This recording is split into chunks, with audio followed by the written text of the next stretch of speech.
እንግሊሽ ፕሮናንሲዬሽን ከመሰረቱ የማወቅ ፍላጎት ካለ ለዚህ ትምህርት የመጀመሪያውና ዋና የሆነ ትምህርት ላስተምር ስለሆነ ይህን ቪዲዮ እስከ መጨረሻው ተከታተል።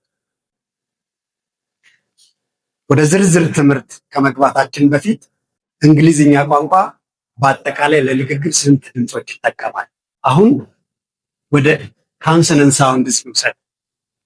የእንግሊዝኛ ካንሰነንት ሳውንድስ ጠቅላላ ብዛታቸው 24 ነው።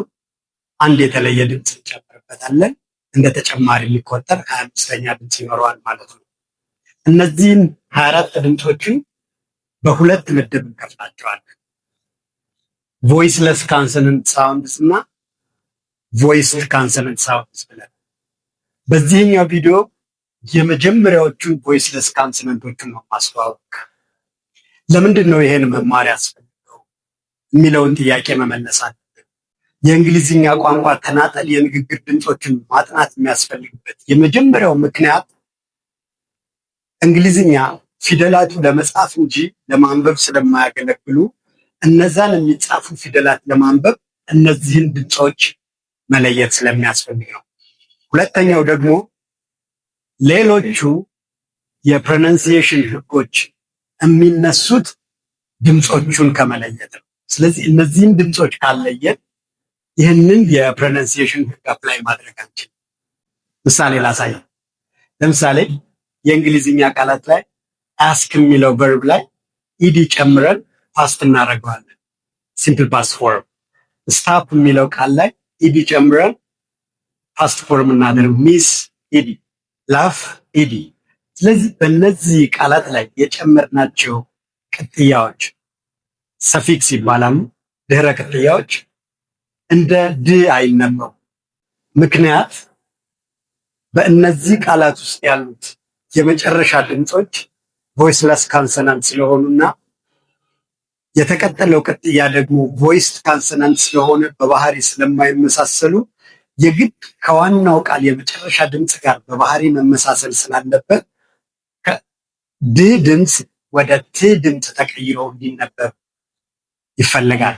ስለዚህ እንደዚህ አይነት ህጎችን አፕላይ ለማድረግ መጀመሪያ ተናጠል ድምፆቹን ማወቅ ያስፈልገው። ለዛ ለምሳሌ ይህንን አስክት፣ ስታፕ፣ ሚስድ፣ ላፍት ብለን ነው እንጂ የምናነበው አስክድ፣ ስቶፕ፣ ሚስድ፣ ላፍድ ብለናል።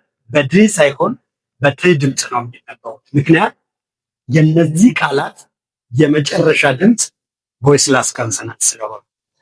ቮይስለስ ካንሰናንትስ በቁጥር 9 ናቸው። አንድ ተጨማሪ አላቸው። እሱን መጨረሻ ላይ በጥያቄ መልክ አቀርብላለሁ። እነዚህ ቮይስለስ ካንሰናንቶችን አሁን በዝርዝር እናያቸው። የመጀመሪያው ቮይስለስ ካንሰናንት ድምፅ